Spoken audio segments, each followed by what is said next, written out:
Assalamualaikum warahmatullahi wabarakatuh. Alhamdulillahirabbil alamin. Qala Allahu ta'ala fi kitabihil karim. A'udzubillahi minasyaitonirrajim. Bismillahirrahmanirrahim. Laqad khalaqnal insana fi ahsani taqwim, tsumma radadnahu asfala safilin. Ilal ladzina amanu wa amilus solihah.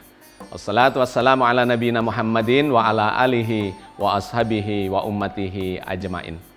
Sahabat sekalian, kita berjumpa lagi dalam program Jejak Langkah episode yang ke-64. Kita akan melanjutkan kajian kita terkait dengan keteladanan sejumlah sahabat Rasulullah, sahabat dekat beliau yang kemudian menjadi pengganti, menjadi khalifah dalam Khulafaur Rasyidin, melanjutkan perjuangan Rasulullah Muhammad sallallahu alaihi wasallam. Kita telah membahas dua di antara dari 4 Khulafaur Rasyidin itu. Yang pertama, khalifah yang pertama adalah Abu Bakar, sahabat dekat beliau, yang makamnya ditempatkan bersebelahan dengan Rasulullah. Kita juga sudah membahas sahabat yang kedua, yaitu Umar bin Khattab, sahabat dekat beliau sebagai khalifah yang kedua, yang makamnya juga ditempatkan bersebelahan dengan Rasulullah. Hari ini kita akan melanjutkan dengan sahabat yang ketiga, yaitu khalifah yang ketiga dalam Khulafaur Rasyidin. Beliau adalah Utsman bin Affan. Beliau juga adalah sahabat dekat Rasulullah meskipun makamnya tidak berdampingan dengan Rasulullah. Utsman bin Affan dimakamkan di luar kompleks Masjid Nabawi, yaitu di makam Al-Baqi bersama dengan sejumlah istri Rasulullah dan sejumlah sahabat Rasulullah lainnya. Tetapi itu tidak mengurangi kedekatan, jejak sejarah yang digambarkan bahwa Utsman bin Affan adalah salah seorang sahabat dekat Nabi. Kita akan melihat sejumlah argumentasi, sejumlah alasan, dan sejumlah catatan sejarah bahwa Utsman bin Affan adalah sahabat Rasulullah yang sangat dekat dengan beliau. Kedekatan Utsman bin Affan dengan Rasulullah itu tergambar dalam sejarah. Di antaranya, Utsman bin Affan adalah sahabat Nabi yang menjadi khalifah yang ketiga dalam Khulafaur Rasyidin.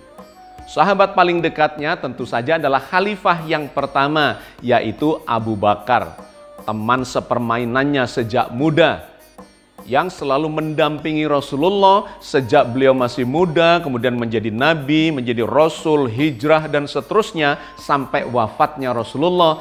Abu Bakar dijadikan sebagai khalifah pertama yang menggantikan Rasulullah dikarenakan kedekatannya itu. Yang kedua adalah Umar bin Khattab yang juga sangat dekat dengan beliau, sehingga ditunjuk oleh para sahabat lainnya sebagai khalifah yang kedua, menunjukkan kedekatan beliau di bawah Abu Bakar. Nah, setelah itu yang dianggap oleh para sahabat sebagai orang dekat, sahabat dekat Rasulullah adalah Utsman bin Affan. Disepakati oleh para sahabat ditunjuk sebagai pengganti Umar bin Khattab ketika Umar bin Khattab wafat. Selesai tugasnya menjadi khalifah yang kedua. Sebagai khalifah yang ketiga ini menunjukkan bahwa para sahabat menyepakati Utsman bin Affan adalah sahabat dekat yang sangat berjasa dalam perjuangan syiar agama Islam yang dibawa oleh Rasulullah Muhammad sallallahu alaihi wasallam. Kedekatan Utsman bin Affan dengan Rasulullah yang kedua ditunjukkan oleh bahwa Utsman bin Affan ini diambil menantu oleh Nabi Muhammad sallallahu alaihi wasallam.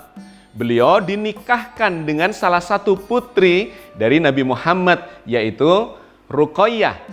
Dan menariknya ketika Ruqayyah nanti meninggal, wafat di Madinah, kemudian Utsman bin Affan ini kembali dinikahkan oleh Nabi Muhammad dengan putri yang lainnya, yaitu Ummu Kulsum. Sehingga beliau ini dikenal dengan julukan sebagai Dzun-Nurain, pemilik dua cahaya, dikarenakan beliau Utsman bin Affan ini menikah dengan dua putri Rasulullah. Jadi ini menunjukkan, mengindikasikan betapa dekatnya sesungguhnya Utsman bin Affan itu dengan Nabi Muhammad Sallallahu Alaihi Wasallam. Dan yang ketiga, kedekatan Utsman bin Affan dengan Rasulullah itu digambarkan oleh sejarah bahwa Utsman bin Affan ini adalah orang yang atau generasi awal yang masuk ke dalam Islam ini. Disebut sebagai as-sabiqunal awwalun. Beberapa orang yang percaya, mengimani Nabi Muhammad sebagai Rasulullah. Dalam sejarah tercatat masuknya Utsman bin Affan ini terjadi pada tahun pertama di mana Nabi mensyiarkan agama ini. Nabi Muhammad mendapat wahyu pertama pada tahun 610 dan kemudian Utsman bin Affan itu masuk Islam pada tahun 611. Jadi kurang lebih setahun atau di tahun pertama masa kenabian Nabi Muhammad Sallallahu Alaihi Wasallam. Beliau bersahadat di hadapan Rasulullah ketika dibawa oleh teman dekatnya yaitu Abu Bakar. Jadi Abu Bakar dan Utsman bin Affan itu juga adalah sahabat dekat dalam komunitas pengusaha pedagang sukses pada waktu itu, sebagaimana juga Rasulullah Muhammad Sallallahu Alaihi Wasallam. Dan indikasi yang keempat kedekatan Utsman bin Affan dengan Rasulullah adalah begitu banyaknya catatan sejarah yang menggambarkan bahwa Utsman bin Affan ini benar-benar mengabdikan hidupnya, bahkan kekayaannya, karena beliau ini dikenal sebagai seorang pengusaha yang sukses, kaya raya, dan menggunakan kekayaannya untuk mendukung perjuangan Nabi Muhammad Sallallahu Alaihi Wasallam seperti yang kita jadikan kajian pada kesempatan episode kali ini. Sahabat sekalian, sebenarnya siapakah Utsman bin Affan ini? Beliau ini ternyata adalah famili jauh dari Nabi Muhammad Sallallahu Alaihi Wasallam. Kalau kita lihat dalam silsilahnya, maka jalur silsilah dari Utsman bin Affan dengan jalur silsilah dari Nabi Muhammad Sallallahu Alaihi Wasallam itu bertemu di generasi kelima di atasnya Utsman bin Affan dan generasi keempat di atasnya Nabi Muhammad, yaitu pada kakeknya yang bernama Abdul Manaf. Kalau kita lihat dalam silsilah itu, maka Utsman ini adalah anak dari Affan. Affan adalah anak dari Abu As. Abu As anak Umayyah, Umayyah anak Abdul Syam, dan Abdul Syam adalah anak dari Abdul Manaf. Maka disebutlah dalam istilah silsilah Arab, Utsman bin Affan bin Abu As bin Umayyah bin Abdul Syam bin Abdul Manaf. Sedangkan Nabi Muhammad disebutlah sebagai Muhammad bin Abdullah bin Abdul Muthalib bin Hashim bin Abdul Manaf. Jadi bisa dikatakan Utsman bin Affan ini keponakan jauh dari Nabi Muhammad. Karena Utsman bin Affan adalah generasi kelima dari Abdul Manaf, sedangkan Nabi Muhammad adalah generasi keempat dari Abdul Manaf. Utsman bin Affan memiliki usia kira-kira 4-5 tahun lebih muda dibandingkan dengan Nabi Muhammad. Nabi Muhammad lahir di tahun 570-an, sedangkan Utsman bin Affan lahir di sekitar 574. Jadi usianya terpaut kira-kira 4-5 tahun.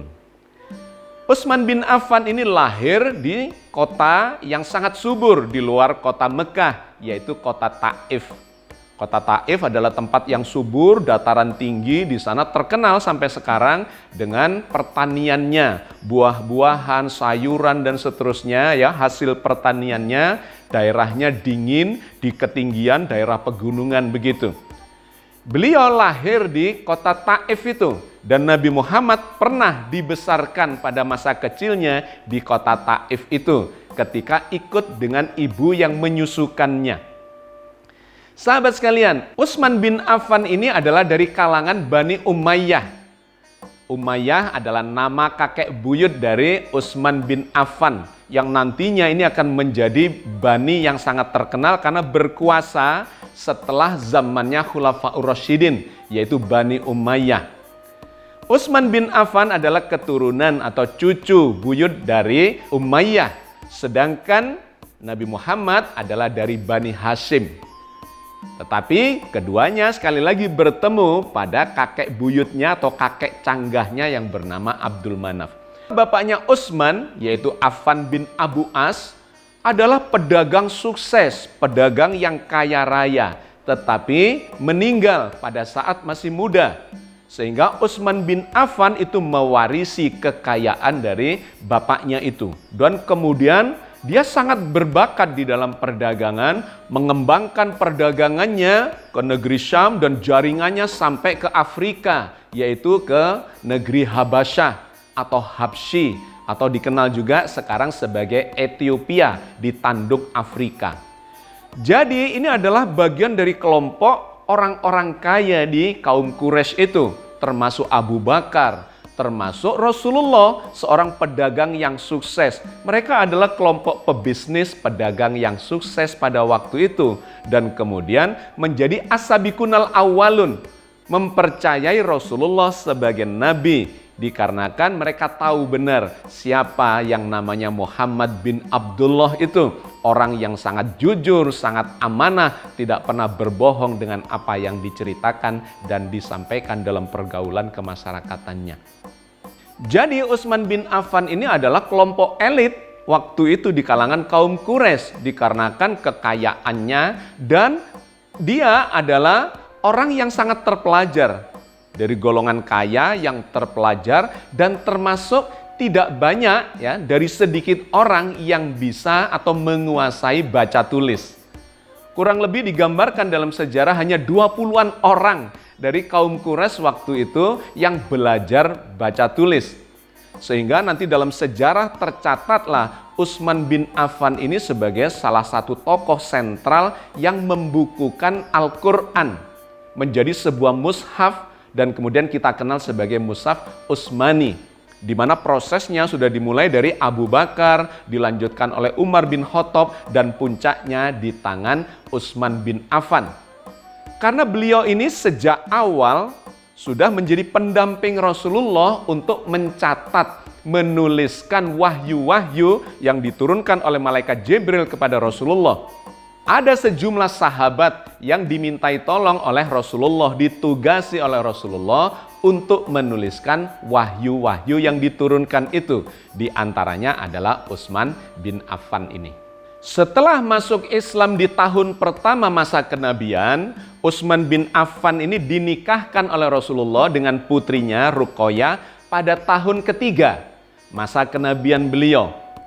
Tetapi kemudian mereka ini melakukan hijrah ke Habasyah, diperintahkan oleh Rasulullah, dikarenakan pada saat itu umat Islam, ya, as-sabiqunal awwalun, generasi awal yang masuk Islam ini mendapat tekanan yang luar biasa dari kaum kafir Quraisy. Sampai di tahun kelima masa kenabian, tekanan itu terjadi luar biasa. Sehingga Nabi Muhammad yang tidak tega, tidak sampai hati melihat kawan-kawannya, sahabat-sahabatnya mendapat tekanan itu, memerintahkan kepada mereka untuk keluar, hijrah, meninggalkan kota Makkah. Tapi bukan menuju ke Madinah, melainkan menuju ke Afrika, yaitu ke Habasyah atau ke Habsyi, atau kita kenal sebagai Ethiopia itu. Dikarenakan pada waktu itu Raja Ethiopia, Raja Habasyah itu ternyata welcome. Orang yang adil, yang tidak mempermasalahkan risalah syiar yang dibawa oleh Nabi Muhammad itu. Dan menjadi sahabat dari Nabi Muhammad, juga menjadi sahabat dari Utsman bin Affan. Dikarenakan beliau-beliau ini adalah pedagang yang jaringannya sampai ke Afrika itu. Jaringan bisnisnya sampai ke Habasyah. Jadi ketika meminta suaka politik ke sana, itu diizinkan, diterima dengan baik.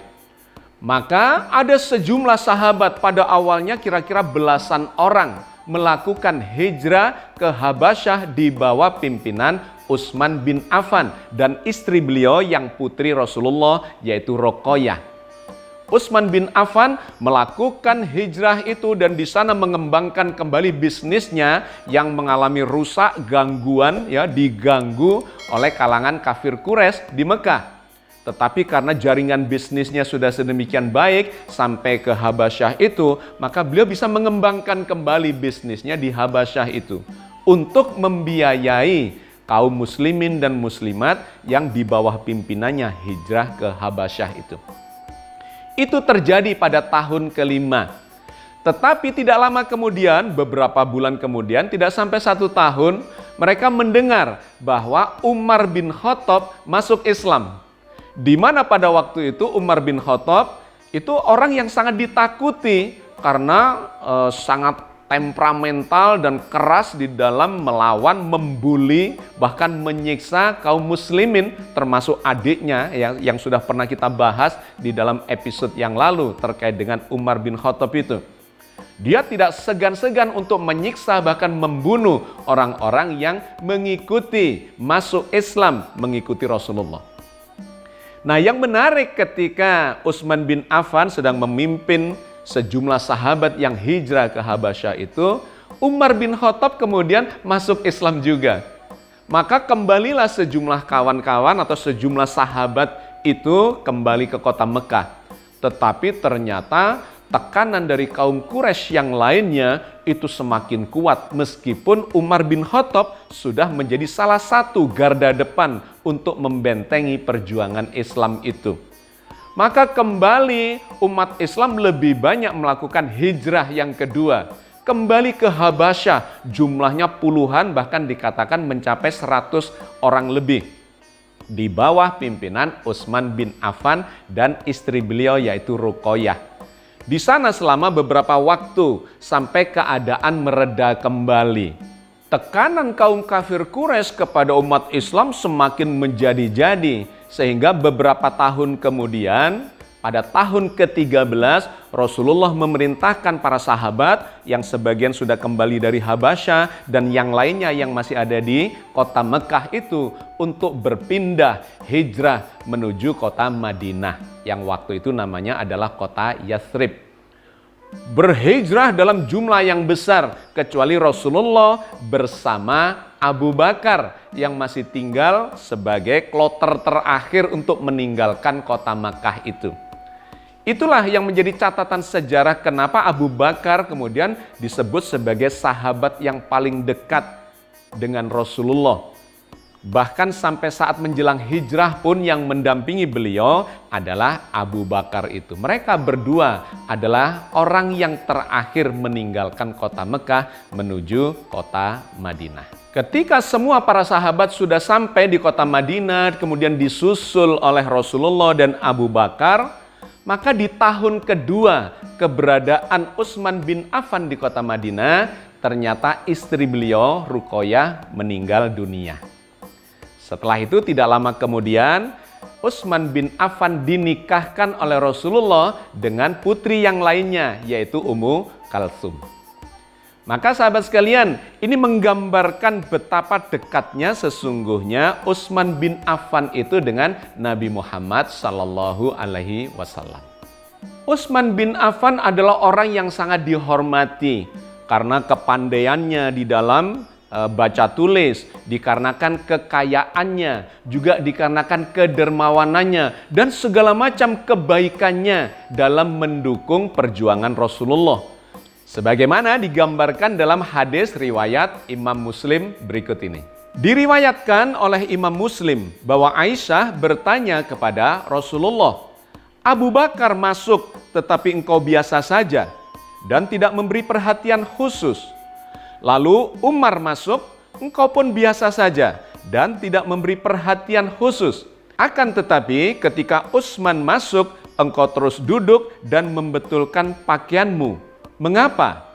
Rasulullah menjawab, "Apakah aku tidak malu terhadap orang yang malaikat saja malu kepadanya?"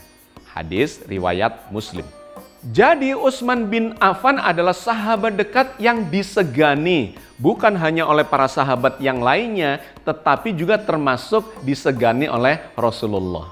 Maka pantaslah ketika Utsman bin Affan ini ditempatkan sebagai sahabat nomor 3 yang paling dekat kepada Rasulullah selain Abu Bakar dan Umar bin Khattab. Maka beliau ditunjuk, disepakati oleh para sahabat menjadi khalifah pengganti Rasulullah yang ketiga dalam kelompok Khulafaur Rasyidin itu. Sejarah mencatat jasa-jasa beliau sangat luar biasa, khususnya terkait dengan penggunaan harta kekayaannya di dalam mendukung perjuangan Rasulullah. Tercatat dalam sejarah betapa kedermawanan beliau itu. Di antaranya, 1, beliau itu setiap hari Jumat selalu membebaskan, memerdekakan budak sejak ketika berada di Mekah, apalagi kemudian di Madinah. Sebagaimana Abu Bakar yang pernah membebaskan, memerdekakan Bilal bin Rabah yang kita kenal sebagai muadzin legendaris, ya, tukang azan sampai wafatnya Rasulullah itu, dibebaskan oleh Abu Bakar. Tetapi Utsman bin Affan ini lebih legendaris lagi karena setiap hari Jumat selalu mewajibkan dirinya untuk membebaskan dan memerdekakan budak-budak itu. 1. Yang kedua, beliau ini digambarkan pernah membeli sumur dari seorang Yahudi ketika berada di Madinah, di mana sumur itu dikuasai oleh seorang Yahudi yang mencoba mempermainkan umat Islam yang membutuhkan air. Dimainkan, suruh bayar lebih mahal dan seterusnya. Sehingga kemudian Utsman bin Affan itu mengambil alih sumur itu, bertanya kepada Yahudi itu untuk membeli sumur itu dan diberi harga mahal, yaitu 35.000 dirham. Apa yang dilakukan oleh Utsman bin Affan? Tanpa menawar, dibelilah sumur itu dan kemudian didedikasikan untuk kepentingan umum untuk para sahabat, umat muslim dan muslimat yang ada di kota Madinah.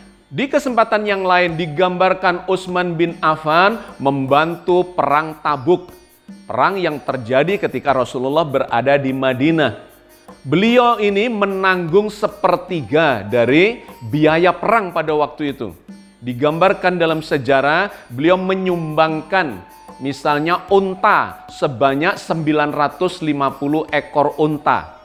Ditambah kuda sebanyak 70 ekor kuda. Ditambah lagi biaya dalam bentuk 1.000 dirham untuk membiayai perang itu. Jadi luar biasa dukungan beliau dengan kekayaannya untuk memberikan support terhadap perjuangan Rasulullah Muhammad SAW. Bahkan ketika beliau sudah wafat, kemudian digantikan oleh Abu Bakar sebagai khalifah yang pertama, Utsman bin Affan tetap memberikan dukungan yang luar biasa kepada khalifah Abu Bakar As-Siddiq itu. Misalnya di zaman Khalifah Abu Bakar, di mana pada saat itu terjadi musim paceklik, umat Islam mengalami kelaparan di seluruh penjuru negeri. Apa yang dilakukan oleh Utsman bin Affan? Beliau menyumbangkan harta bendanya, membeli gandum sedemikian banyaknya, sehingga diangkutnya itu menggunakan 1.000 ekor unta. Didistribusikan ke masyarakat luas untuk membantu kondisi kelaparan yang terjadi pada waktu itu. Dan masih banyak hal lain lagi yang dilakukan oleh beliau menggunakan harta kekayaannya. Beliau terkenal sebagai orang yang sangat dermawan sepanjang hidupnya sampai wafatnya. Sebagai khalifah yang ketiga menggantikan Umar bin Khattab, beliau juga dikenal sebagai khalifah yang mampu mensejahterakan umat Islam pada waktu itu. Apalagi Utsman bin Affan ini menerima warisan pemerintahan yang sudah sangat rapi, yang administrasinya ditata oleh Umar bin Khattab yang terkenal sebagai administrator hebat itu. Di zamannya Utsman bin Affan, beliau melanjutkan memperkuat militernya, memperkuat administrasinya, meluaskan wilayah kekuasaan Islam pada waktu itu dengan menaklukkan kawasan-kawasan di sekitar Syam, kemudian sampai ke Afrika Utara, bahkan sampai ke sebagian Eropa di bagian selatan. Beliau meluaskan itu, membebaskan dari pengaruh penjajahan Romawi maupun Persia. Nah, di zaman beliau inilah terjadi kemakmuran yang luar biasa. Masyarakat Islam pada waktu itu digambarkan bisa naik haji berkali-kali di zamannya khalifah yang ketiga ini. Sehingga kemudian Utsman bin Affan meluaskan Masjid Nabawi maupun Masjidil Haram yang ada di Mekah. Beliaulah orang yang pertama kali memperluas dua masjid itu. Utsman bin Affan menjadi khalifah dalam dua periode terpanjang dalam sejarah Khulafaur Rasyidin. Kalau Abu Bakar memerintah dalam waktu hanya 2 tahun, Umar bin Khattab dalam 10 tahun, maka Utsman bin Affan ini memerintah menjadi khalifah selama 12 tahun. Di dalam masa pemerintahan beliau ini terjadi kesejahteraan umat Islam yang sangat baik. Karena beliau ini memimpin umat pada waktu itu dengan menggunakan manajemen bisnis. Beliau ini bukan seorang politikus. Tetapi kemudian disitulah yang jadi masalah karena beliau kemudian dimanfaatkan oleh para politikus yang mengambil manfaat dari kejujuran, kesederhanaan, dan pola manajemen beliau yang tidak terlalu berpolitik. Beliau lebih menginginkan kesejahteraan umatnya daripada melakukan klik-klik yang bersifat politik. Tetapi ternyata ada orang-orang, golongan-golongan, kelompok-kelompok yang merasa tidak tersalurkan aspirasi politiknya dan kemudian melakukan pemberontakan. Nah, dalam pemberontakan itulah kemudian Utsman bin Affan terbunuh di rumahnya. Ketika rumahnya dikepung oleh para demonstran, kemudian ada yang bisa melompat pagar masuk ke dalam rumah itu dan menemukan Utsman bin Affan sedang membaca Al-Quran di kamar pribadinya dan kemudian dipukul dengan sangat keras sehingga beliau meninggal dunia. Karena pada waktu itu Utsman bin Affan sudah berusia sangat tua. Beliau ini menjadi khalifah yang tertua, ditunjuk pada usia 70 tahun dan kemudian wafat pada usia 82 tahun. Beliau meninggal pada saat membaca Al-Quran. Mushaf yang disusunnya bersama para sahabat, mulai dari Abu Bakar, Umar bin Khattab, dan sahabat-sahabat yang lain yang ada di dalam tim penyusunan mushaf Al-Quran itu. Saat membaca mushaf itulah beliau kemudian terbunuh, wafat. Mudah-mudahan Allah mengampuni dan memaafkan serta merahmati beliau itu. Sahabat sekalian, maka apa kesimpulannya? Utsman bin Affan adalah salah satu orang yang sangat dekat dengan Rasulullah. Rekam jejak sejarahnya sangat luar biasa. Seorang yang kaya raya, terpelajar, sangat dermawan, dan memiliki demikian banyak jasa bagi umat Islam dan bagi perjuangan agama ini. Mudah-mudahan Allah senantiasa memberikan rahmat dan maghfirah kepadanya dan memberikan bimbingan kepada kita semua untuk mengambil hikmah yang luar biasa dari sahabat Rasulullah Utsman bin Affan radhiyallahu anhu. Billahi taufik wal hidayah. Assalamualaikum warahmatullahi wabarakatuh.